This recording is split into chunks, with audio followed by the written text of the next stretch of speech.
Telugu Desam party ప్రవేశపెట్టిన దివ్యాంగుల verification పథకం ద్వారా నిజమైన దివ్యాంగులు ఎంతమంది నష్టపోతున్నారు? అన్నమయ్య జిల్లా టి సుండుపల్లి మండలంలో నిజమైన దివ్యాంగులు 150 పెన్షన్లు తొలగించారంటూ దివ్యాంగుల జేఏసీ రాష్ట్ర ప్రచార కార్యదర్శి అబ్దుల్ ఖలీల్ అన్నారు.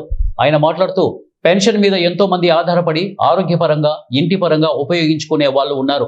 నిజమైన వికలాంగులకు ఇలా అన్యాయం చేస్తున్నారని అన్నారు. కట్టుకునే వాళ్ళము ఇలాంటి పరిస్థితులలో నిజమైన వికలాంగులకు ఇలా అన్యాయం చేస్తున్నారు ఈ చంద్రబాబు అంటేనే వికలాంగుల గుండెల్లో బాంబు పేలేంత టెన్షన్ మొదలైంది. అలాంటి పరిస్థితి ఏర్పడింది.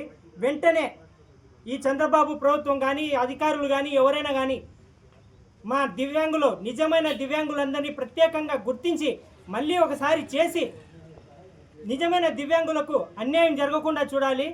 ఒకవేళ ఇదే కానీ కంటిన్యూ అవుతూ ఉంటే రాబోయే రోజుల్లో జిల్లా వ్యాప్తంగా నిజమైన దివ్యాంగులకు ఎంతమందికి పెన్షన్లు ఎత్తిపోయానాయో వాళ్ళందరినీ ఒకచోటికి చేర్చి జిల్లా నడిబొడ్డున రాయచూరు నడిబొడ్డున మేము మహాధర్నా